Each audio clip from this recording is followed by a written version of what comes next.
Hello friends, welcome to easy recipes by Kasturi. আজকে যে রেসিপিটা আপনাদের করে দেখাবো সেটা একদম বাড়িতে থাকা কিছু ইনগ্রিডিয়েন্ট দিয়ে করে দেখাবো। এই লকডাউনের সময় বাড়িতে মোটামুটি সয়াবিন আমাদের সবার অ্যাভেলেবেল আছে, মানে আমরা কিনে রেখেছি আর কি। তো আমি সয়াবিনের একটা খুব সহজ রেসিপি করে দেখাবো প্রেশার কুকারে। আমরা নানা রকমভাবে সয়াবিন খেয়ে থাকি, তো আজকের আমি রেসিপিটা একদম ডাইরেক্ট প্রেশার কুকারে একবারে রান্না করব। তো আপনারা দেখতে থাকুন আমি কিভাবে রান্না করেছি। আর আজকের রেসিপিটা ভালো লাগলে অবশ্যই আমার চ্যানেলটাকে লাইক, শেয়ার এবং সাবস্ক্রাইব করতে ভুলবেন না। আমি মিক্সিতে একটা পেস্ট বানিয়ে নিয়েছি, আপনারা দেখতে পারেন। এই পেস্টটার মধ্যে আছে আদা, রসুন আর পেঁয়াজ। আমি এখানে একটা মাঝারি সাইজের পেঁয়াজ, প্রায় 10-12 কলি রসুন আর হাফ ইঞ্চি মতন আদা একসঙ্গে নিয়ে একটা পেস্ট বানিয়ে নিয়েছি। এতে কিন্তু লঙ্কা বা কাঁচা লঙ্কা বা শুকনো লঙ্কা কোনোটাই দেওয়া নেই, শুধু আদা রসুন পেঁয়াজের একটা পেস্ট বানিয়েছি। কথা বলতে বলতে আমার তেলটা গরম হয়ে গেছে। এবার আমি এটার মধ্যে অ্যাড করব একটা শুকনো লঙ্কা আর অ্যাড করব খানিকটা পরিমাণ গোটা জিরে। জিরেটাকে একটুখানি ক্র্যাকেল হতে দেব। জিরেটা ফুটে গেলে আমি দেখাচ্ছি কি করব। তারপরে জিরেটা ফুটে গেছে, কালো কালো হয়ে গেছে, আপনারা দেখতে পাচ্ছেন। এইবারে এই আদা রসুনের পেস্টটা আমি সম্পূর্ণ অ্যাড করে দিচ্ছি এটার মধ্যে।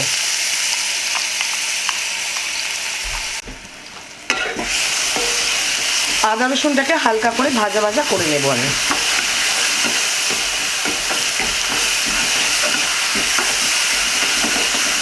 আদা রসুনটাকে হালকা করে ভাজা করতে করতে আমি এটার মধ্যে অ্যাড করব একটু লঙ্কা গুঁড়ো, একটু হলুদ গুঁড়ো আর একটু ধনে গুঁড়ো। আর আমি অ্যাড করব এটার মধ্যে একটু জিরে গুঁড়ো আর অ্যাড করব এটার মধ্যে একটু Kashmiri red chilli powder, just colour হওয়ার জন্য। এটাকে অ্যাড করার পরেই সাধারণত শুকনো মশলা অ্যাড করার পরে জল অ্যাড করেন কেউ কেউ, আমি তার জায়গায় অল্প করে একটু ভিনিগার অ্যাড করব, খুবই সামান্য। তাতে টেস্টটা অনেক সুন্দর হবে। আপনারা জলের পরিবর্তে একটু ভিনিগার অ্যাড করে দেখবেন, টেস্টটা কিন্তু অনেকাংশে সুন্দর হবে।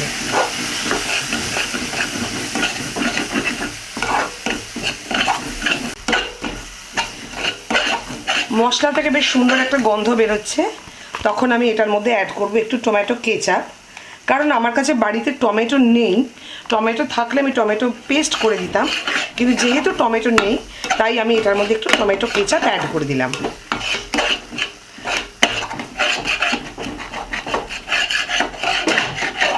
আর টমেটো কেচাপ অ্যাড করলে টেস্টটা তরকারির অনেক গুণে ভালো হয়। এখানে দেখুন আমি দেখাচ্ছি, আমি সয়াবিনকে সোক করে রেখে দিয়েছি। আমার কাছে এখানে ছোট ছোট দানার সয়াবিন রয়েছে, আপনারা চাইলে বড় বড় দানার সয়াবিন নিতে পারেন। আমি কিন্তু সয়াবিনের এই জলটাকে ফেলবো না, কারণ আমি সয়াবিনটাকে ধুয়ে সোক করেছি, এই জলটাকে ফেলবো না। এবার আমি দিয়ে দেবো সয়াবিনগুলো এর মধ্যে। আপনারা চাইলে এটার মধ্যে চিনি অ্যাড করতে পারেন, কিন্তু আমি অ্যাড করবো না চিনি এটার মধ্যে।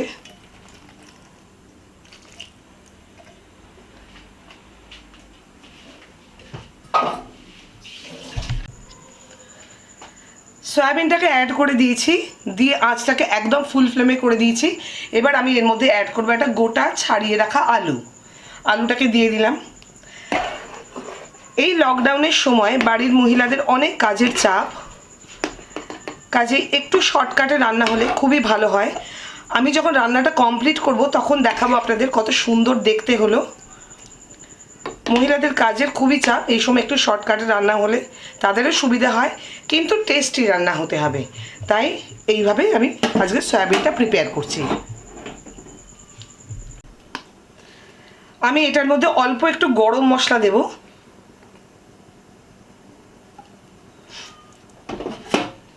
জাস্ট নাড়িয়ে দেব, দিয়ে এটাকে আমি প্রেসার কুকারটাকে লক করে দেব।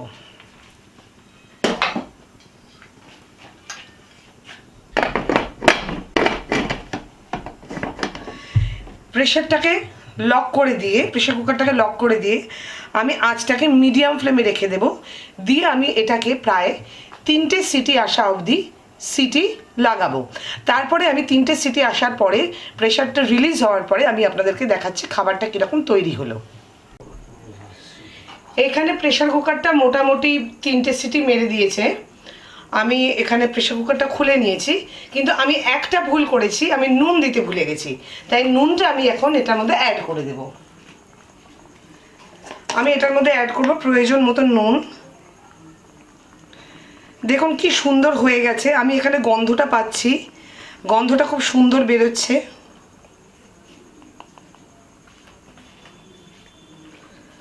প্রয়োজন মতো নুন দিলাম, কারণ আলুটা ভাঙবো এবার আমি এটার মধ্যে, সেই জন্য প্রয়োজন মতো নুন দিয়ে দিলাম। আঁচটাকে বাড়িয়ে দেবো। যারা আপনারা একটু জল জল খেতে পছন্দ করেন, মানে ঝোল ঝোল খেতে পছন্দ করেন সরি, তারা ঝোলটা রাখবেন। আর যারা মনে করছেন যে না ঝোল ঝোল খাবো না একদমই, তারা ঝোলটাকে একদম টানিয়ে দেবেন, শুকনো শুকনো হয়ে যাবে। তাহলে আঁচটা বাড়িয়ে দিয়ে ঝোলটাকে টানিয়ে দেবেন। আমার বাড়িতে একটু আলু না হলে হয় না, মানে আমার হাজব্যান্ড আর আমার ছেলে একটু পছন্দ করে, কিন্তু গোটা গোটা আলু দিলে কীরকম সয়াবিনের সাথে চেয়ে চেয়ে থাকে, সেই জন্য আলুটাকে আমি এই প্রসেসে ভেঙে দিলাম। আর আমি এর চেয়ে বেশি ঝোল কমাবো না। দেখুন আলুটা ভাঙার সাথে সাথে সয়াবিনটার ঝোলটা কীরকম গাঢ় প্রকৃতির হয়ে গেল, আপনারা দেখতে পাচ্ছেন, দেখুন গাঢ় হয়ে গেল। এইবারে এটার মধ্যে আমি সবার শেষ অ্যাড করব কসুরি মেথি। এটা অপশনাল, এটা আপনারা ধনে পাতাও দিতে পারেন, আবার কসুরি মেথিও দিতে পারেন। আমি এখানে কসুরি মেথি দিলাম, কারণ কসুরি মেথির গন্ধটা খুব ভালো লাগে আমাদের, সেই জন্য। আর আমার কাছে ধনে পাতা অ্যাভেলেবেল নেই, এটাও ঠিক কথা। তো আমি এটা অ্যাড করে আর একদমই কিছু করব না, সব কিছু ঠিক আছে। আমি একবার জাস্ট নুন দিয়েছি যেহেতু, একবার জাস্ট চেক করে নেব এটার সিজনিংটা। পারফেক্ট, আমার তৈরি হয়ে গেছে একদম অপূর্ব স্বাদের, খুব সহজে লকডাউনের সময় বানিয়ে নেওয়া প্রেশার কুকারে সয়াবিনের রেসিপি। এই সময় হাউসওয়াইফসদের কাজের খুব চাপ, কারণ আমাদের হাউসমেটসরা আসছে না। আমি এটা গ্যাসটা বন্ধ করে দিচ্ছি, কারণ আমার সয়াবিন একদম রেডি হয়ে গেছে। তাই আপনারা খুব সহজেই চটজলদি এই সয়াবিনের রেসিপিটা বানিয়ে ফেলতে পারেন। আর বানিয়ে আমাকে অবশ্যই জানাবেন যে আপনাদের কেমন লাগলো। এইরকম আরও সহজ সহজ রেসিপি আমি দেখাবো। আপনারা আমার চ্যানেলটা লাইক, শেয়ার এবং সাবস্ক্রাইব করে নিন। আপনারা যদি সাবস্ক্রাইব করে নেন তাহলে আমি এরকম আরও সহজ সহজ চট জলদি রেসিপি আপনাদের দেখাতে থাকবো। আজকে পর্যন্ত এইটুকুই থাক, আবার দেখাবে অন্য কোনো দিন নতুন একটা রেসিপি নিয়ে। ততক্ষণ সবাই খুব ভালো থাকবেন, ধন্যবাদ।